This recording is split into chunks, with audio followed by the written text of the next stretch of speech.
अशा 10 तोफा आहे, असं एक युनिट म्हणजे एक घटक, एक सैन्य दल, अशा 34 डिव्हिजन सैन्य घेऊन चीनने आपल्यावरती हमला केला मध्यरात्री 1:30 वाजता. हो, आपल्या देशाला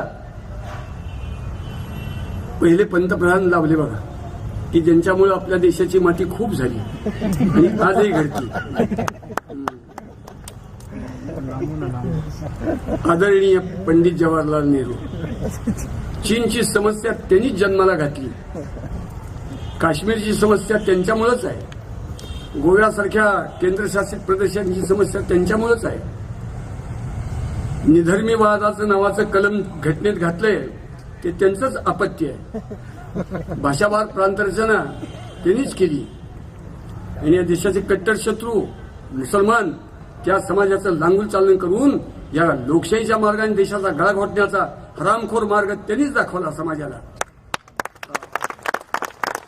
असे आपले पंडित नेहरू. गांधींनी आपल्याला एक मोठी राष्ट्राला उपकारक घोषणा दिली, हिंदू मुस्लिम भाई भाई, हरिण रानगावा भाई भाई, उंदीर बोका भाई भाई, रावण सीता भाऊ बंधू बहीण भाऊ. अरे पण हे दलभद्रेपण नेतृत्व कसं आलं होती? या सगळ्या स्थितीचं कारण अन्य काही नाही, हरामखोर महाराष्ट्र, बदतमीज महाराष्ट्र, स्वार्थी महाराष्ट्र. तुम्ही आम्ही शिवाजी संभाजी मार्ग टाकला आणि गांधीजी पंडितजी मार्ग महाराष्ट्र पत्करत नव्हता. तर लक्षात ठेवा, या देशाचं जे आता करंट रूप आहे ते दिसलं असतं, पारतंत्र चाललं असतं आपल्याला. इंग्रज येऊच शकत नव्हते. जाऊ दे, विषय दुसरीकडे चालला, सोडून देऊ. झालं, आक्रमण झालं. आणि काय झालं? 22, 23, 24, 25, 26, 27, 28 ऑक्टोबर 7 दिवसात चीन फक्त तवांग, बोमदिला, तेजपूर, तराई प्रदेश, आता उत्तर प्रदेशच्या सीमेवरती आला. शत्रू सीमेवरती आला. किती पुढे आला? फक्त त्यांनी आपला हिंदुस्थानचा 1,84,000 चौरस मैलाचा प्रदेश लुबाडला. आपण मार खात खात आपल्या बोचाची लंगोटी फिटली, आपली नाचक्की झाली. 59,000 सैनिक मारले गेले. मी हे बोलतोय ते दिवी गोखले युद्ध नेतृत्व नावाचं पुस्तक त्या काळात लिहिले, त्याच्यात आहे ते वाचा. आपले आदरणीय पंडित नेहरूंचं एक कर्तृत्व आहे. राजा कालस्य कारण. जशी प्रजा तसा नेता. तुमच्या आमच्यात राष्ट्रीयत्वच नाही ना. मग राष्ट्रीयत्व नसण्यात जे सुपर ते तुमचे आमचे पंतप्रधान, ते घडलं. पण झालं काय? अरे आपली लाज विशीवर टांगली गेली जगाच्या पाठीवरती. कशी? अमेरिका 13 टिकलीचे हरामखोर लोक. जगात कोणीही आपला मित्र नाहीये. आपला कोणीही जगात मित्र नाहीये. हे ज्या दिवशी हिंदू समाजाला कळेल त्यावेळेला हिंदुस्थान जगाचा बाप बनायला प्रारंभ होईल. स्वतःचे शत्रू असतात त्यांना जगात मित्र मिळत नाही.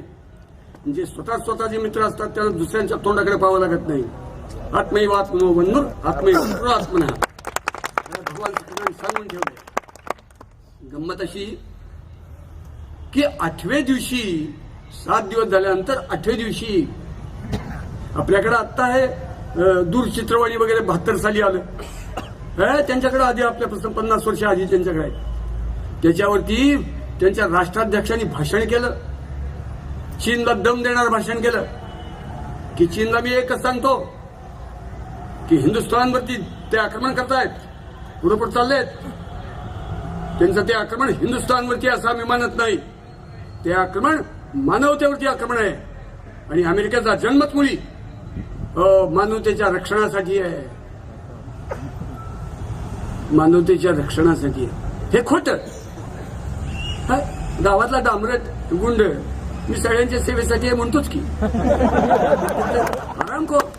आता बोकोबा का तो कोण ओबामा 2 दिवस करून गेला आणि तिकडे गेल्यानंतर 6 पट मदत पाकिस्तानच्या नड्यात घातलीची घोषणा केली ती. खरं का खोटं? त्यांनी भाषण केलं की चीनला एकच सांगतो, हे आक्रमण मानवतेवरचं आक्रमण आहे आणि ते आक्रमण अमेरिका सहन करू शकत नाही. माझं भाषण थांबल्यानंतर पुढच्या क्षणाला आमचं 7th फ्लीट, अमेरिकेजवळ 13 आर्मरची दल आहेत. 1 ते 6 मधलं 7, 8 ते 13, इकडं 6 इकडं 6 मधलं, ते इतकं भीषण, इतकं संहारक, इतकं प्रलयंकारी आहे की अनेक क्षेपणास्त्र, अण्वस्त्र, विनाशिका, पाणबुड्या, झाजं, तोफा, म्हणजे इतकं भयंकर अकराळ विक्राळ ते 7th फ्लीट आहे.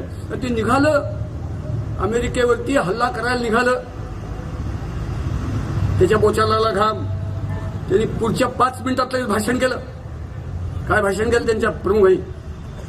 की अमेरिकेची मानवतेच्या दृष्टिकोनातून केलेली जी काही विनंती आहे ती आम्ही स्वीकारतो. किती डांबरट आहे. मानवतेच्या दृष्टिकोनातून केलेली विनंती आहे ती आम्ही स्वीकारतो आणि स्टेटस को जिथं आहोत तिथंच, मागं जाणार नाही. आक्रमण नाही घेतलं ते बरोबर आहे. 1,84,000 चौरस मैलचा प्रदेश गेला. मी काय सांगतोय की वांझेत स्त्रीत्व नाही, नपुसकात पुरुषत्व नाही, हिंदूंच्या रक्तात राष्ट्रीयत्व नाही. हा सिद्धांत भूमितीचा सिद्धांत असावा, कॅल्क्युलसचा सिद्धांत असावा, विज्ञानाचा सिद्धांत असावा, तसा सिद्धांत बोलतोय मी. झालं, बाकी काही पुढचं सांगत नाही. मग पुढे 32 वर्षानंतर 33 वर्षानंतर अटल बिहारी वाजपेयी 1998 1999 त्यांचं 3ऱ्यांदा मंत्रिमंडळ आलं. आणि जॉर्ज फर्नांडिस धर्मानी ख्रिश्चन असला तरी हरामखोर हिंदुत्वाचा द्वेष्टा नव्हता. अटल बिहारी वाजपेयींच्या अगदी विश्वासातला मनुष्य, फार चांगली व्यक्ती, बुद्धिमान, मोठा लोकनेता. ते संरक्षण मंत्री झाले. अटल बिहारी वाजपेयी पंतप्रधान, ते संरक्षण मंत्री. कलकत्त्याच्या एका संस्थेने संरक्षण मंत्र्यांना पाचारण केलं की आमच्या काही कार्यक्रम, त्याला तुम्ही प्रमुख पाहुणे म्हणून या. काँग्रेसचं सरकार बाजूला करून प्रथमच असं येत होतं. भाषण सुरू झालं. 7 फूट उंचीचा देह. तुम्ही बघितलं असेल, तुम्ही जॉर्ज फर्नांडिसचं बघितलंय ना तुम्ही? हा चांगला बुद्धिमान, छान मनुष्य. उभे राहिले, बोलायला लागले. 40 मिनिटं झाली, 45 मिनिटं झाली. तेवढ्यात लाखो लोक जमलेले त्या कलकत्त्याच्या मैदानात. लाखो लोक जमलेले त्यांचं भाषण ऐकायला.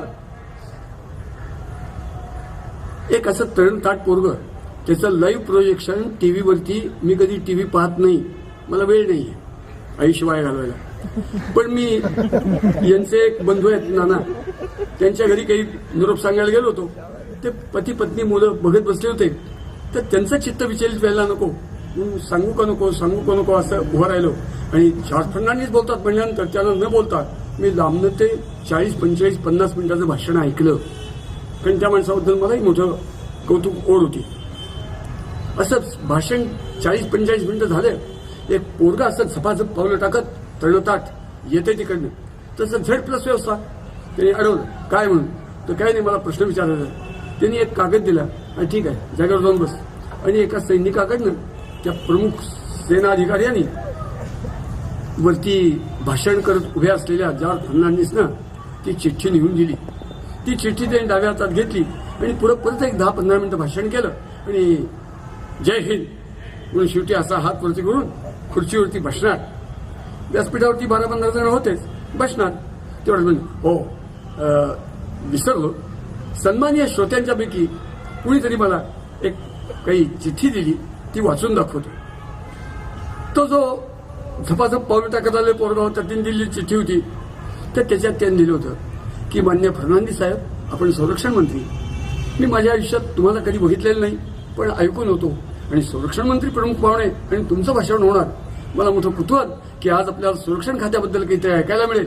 आणि ह्या केवळ भावनेने मी आलो होतो. तुमच्या सगळ्या भाषणात आतापर्यंत 45-50 मिनिटं झाली, एक वाक्य सुद्धा संरक्षणाबद्दल तुम्ही बोलला नाही. कृपया माझी तुम्हाला कळकळीची प्रार्थना आहे की तुम्ही संरक्षण खात्याबद्दल काहीतरी आम्हाला सांगा, सगळ्यांना आनंद वाटेल. तुमचा तो विषय आहे, तुम्ही त्याचे प्रमुख आहात, संरक्षण मंत्री आहात. ते वाचून दाखवलं. तशी ते म्हणले की सन्माननीय श्रोते, फार चांगली त्यांची भावना आहे, परंतु देशाच्या संरक्षणाबद्दल असं उघड्यावरती काही खोल जाऊन सविस्तरपणे सांगणं हे देशाच्या हिताचं नाही. मी ते काही